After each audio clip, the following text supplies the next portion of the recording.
Hello and welcome to my channel. If you are a subscriber, welcome back.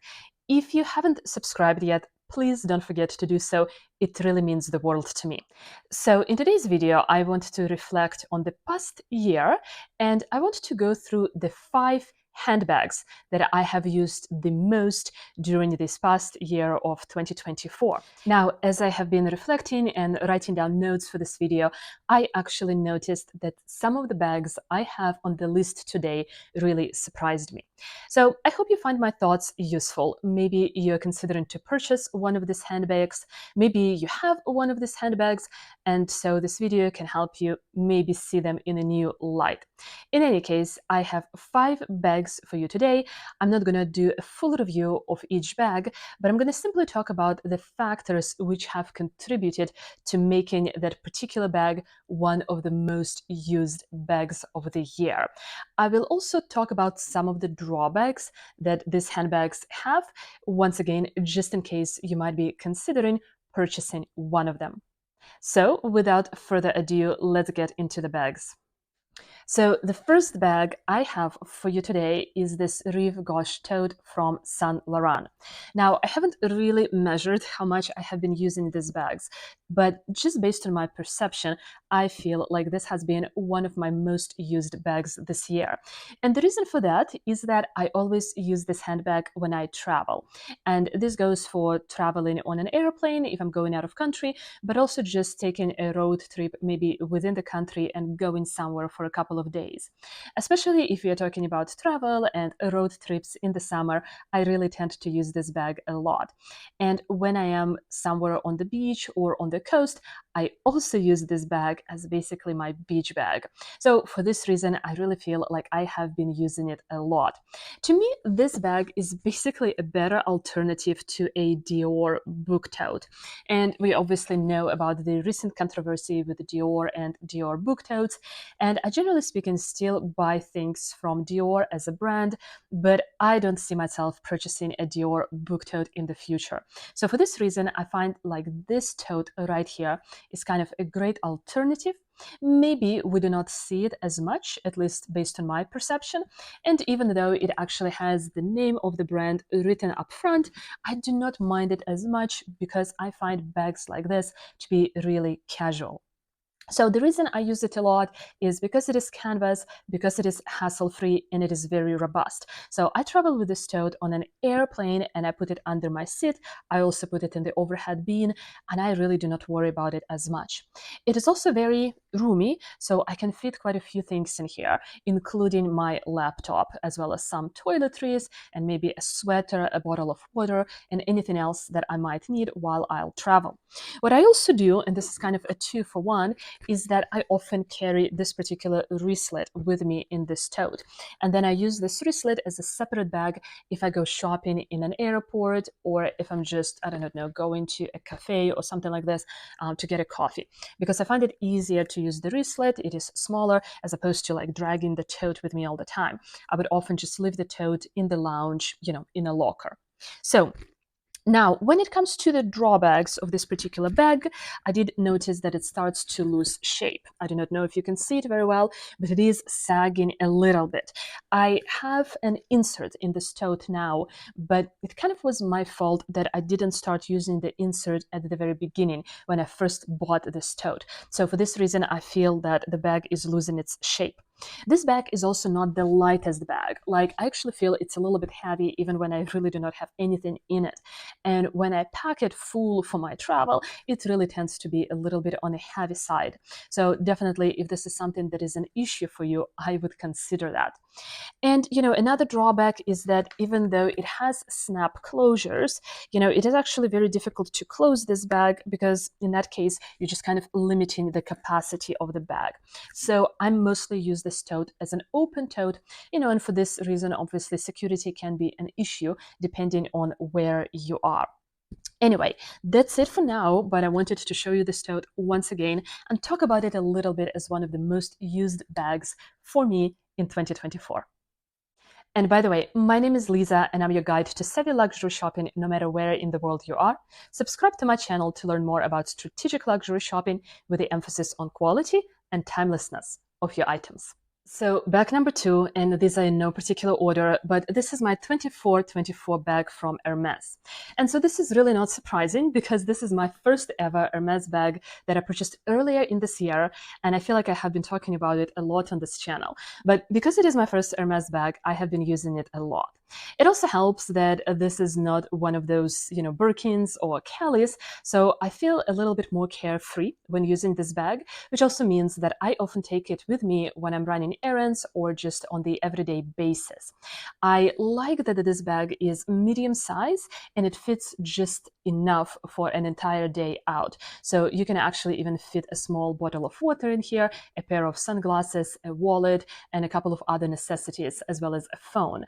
So for me, when it comes to everyday use, I feel like these medium-sized bags really hit the spot.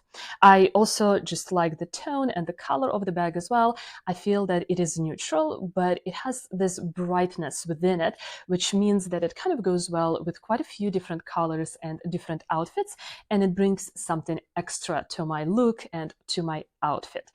And, because this is, I believe, Togo leather, I'm not really quite sure, the bag is also really hard wearing. So even though I've been wearing it a lot, I do not see any obvious signs of wear and tear.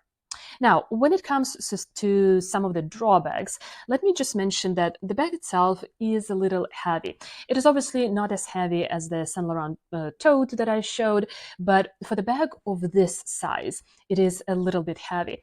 And because I also have an insert inside there, it makes it even heavier. However, I really would not use this bag without an insert, simply because I guess you can see how it slouches on itself, and I feel that this bag would really lose shape quite quickly if you actually don't have an insert in it. And I looked at this bag on the pre-loved market as well, and I actually noticed that quite a few kind of older bags, older 24 bags, really do look a bit saggy, and I don't really like that. So in any case, one of the drawbacks is that the bag is a little bit heavy. And then the second drawback is that for me, this is mostly just a top handle bag. Now, the bag does come with a strap, and I showed it in previous videos as well, and the strap can be attached in the back of this handbag right here. But this strap is really quite short, which means that you can wear this bag as a shoulder bag, but it kind of makes it a little bit awkward. It is just kind of hanging on your shoulder, so I prefer really not to bother, and I simply use this bag as a top handle bag. So I think for a lot of people, this could be really a limitation, because maybe you could say that there is no versatility in the ways that you can wear this bag. But other than that, I'm just really happy that I managed to buy this bag at an Hermès boutique. And, once again, my suggestion would be, if you are offered this bag, maybe take a closer look. And I think this could be something that you would actually like. Okay, next up, and this maybe could be a surprise, but in 2024, I still have a Givenchy Antigona as one of my most used bags. And I believe this is actually a small size, even though to me, it really looks quite roomy.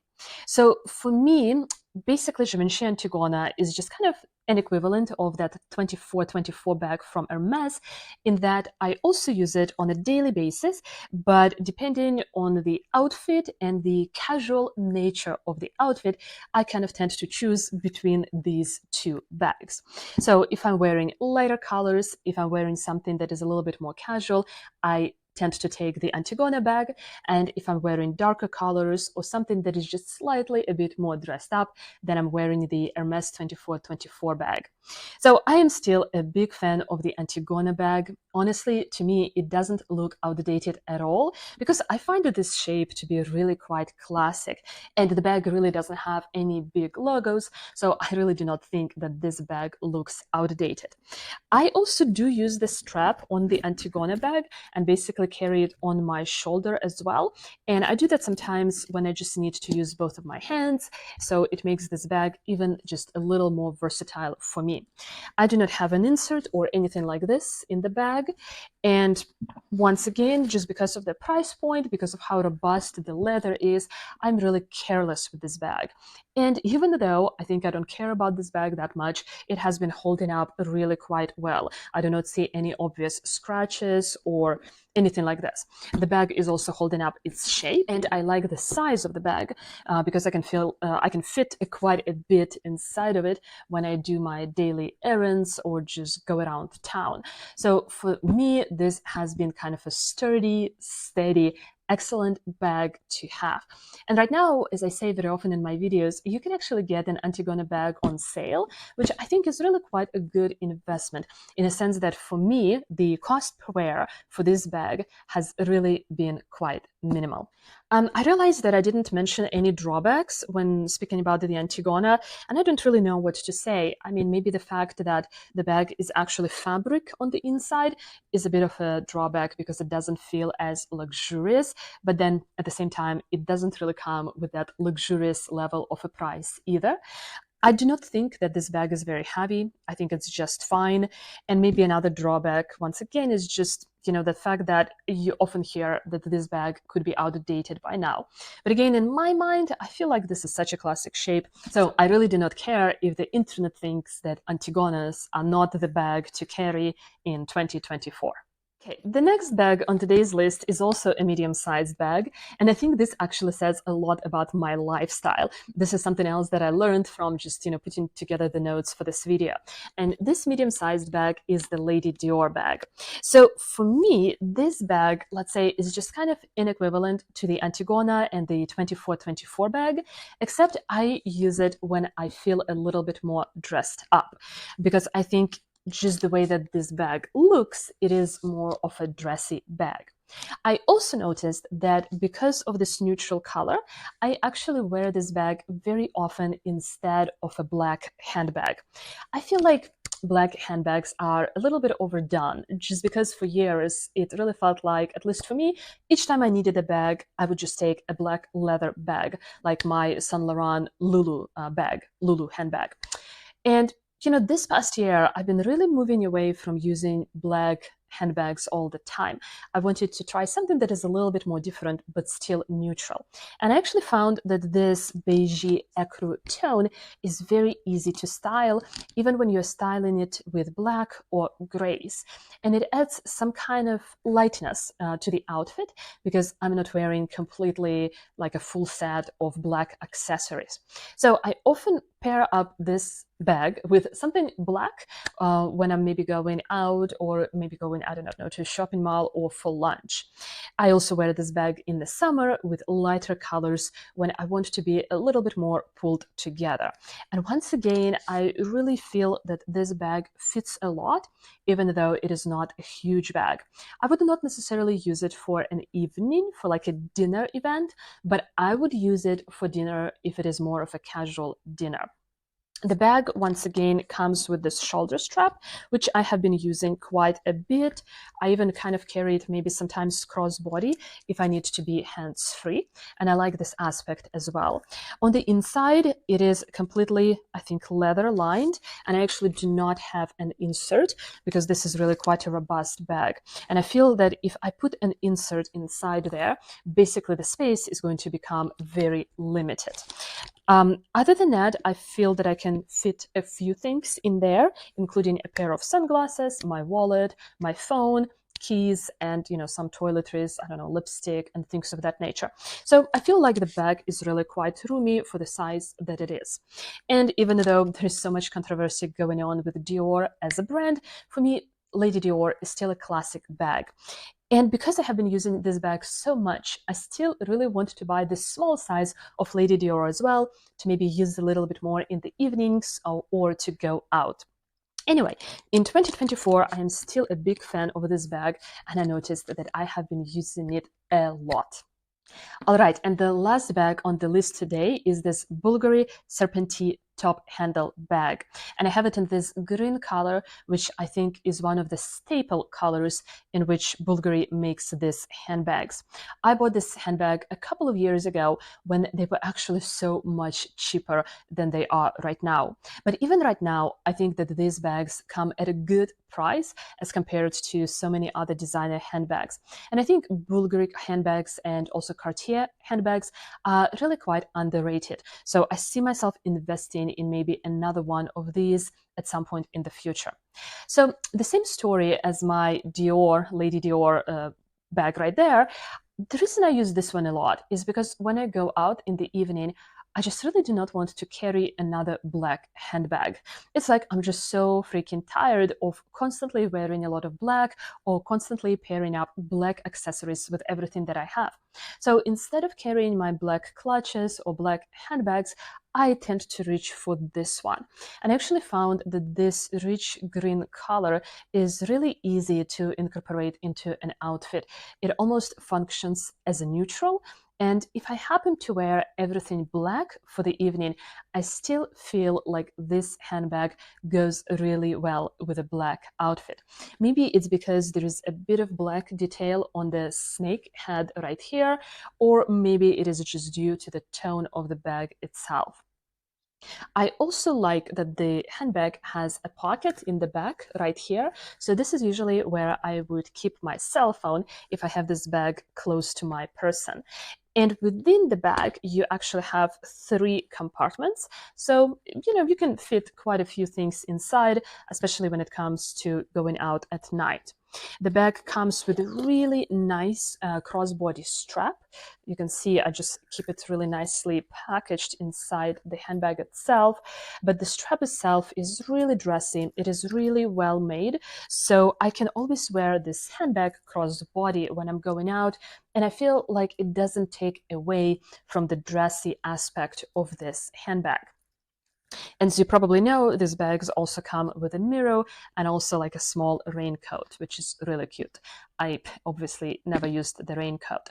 Anyway, this was kind of a surprise for me because generally speaking, I feel like a black or a beige clutch would be something that I would use for the evening most often or most frequently, but this really has not been the case. I have been using this little guy much more often. And I also like the fact that this bag right here doesn't have a logo on it. It is not super recognizable, I think, unless you actually know what you're looking at. But at the same time, it looks like such a nice, dressy, and a well-made handbag. So if you have been on the fence about, I don't know, purchasing a Bvlgari handbag, I would definitely recommend it. All right, before I sign off for today, I just wanted to say just a couple of things in conclusion. So as I look at the 5 bags that I have been using the most in 2024, I noticed that I personally use a lot of medium-sized bags. And that's probably because I actually need to carry things with me when I go out to do something. Another thing that I noticed is that I don't really have any black handbags on these shelves right now because as time goes by, I tend to move away from just kind of simple or quote unquote simple black handbags, and I'm looking for something more interesting to wear with my outfits. I definitely like to incorporate a bit of color, so this is the Bvlgari bag, and I like to incorporate some lighter shades like the beiges and the ecru color into my outfits. And another thing I noticed is that none of the bags that I actually showed you today are trendy bags or it bags. Quite a few of them are actually really quite old, like, I don't know, the Antigona and the Lady Dior and even the Bvlgari bag right here. So I feel like I'm spending a lot of money on items that I consider to be a little bit more classic in nature, on items that I think actually have a bit more longevity. Because whenever we see an it bag, I feel like it appears and then disappears very quickly. And instead, I actually want to have handbags that I can rely on and that can last me for a very long time. Okay, well, that's it for today. Let me know, do you have any of these handbags? Do you still use them in 2024? I will also link all of these handbags in the description box below if I can still find them online. Oh, and before you go, check out this video next. In this video, I talk about my top handbag choices for under 1,200 US dollars. And believe it or not, it is actually quite difficult to find handbags under that price ceiling this day. But for now, thank you so much for watching. Thank you so much for being here. Take care and bye-bye.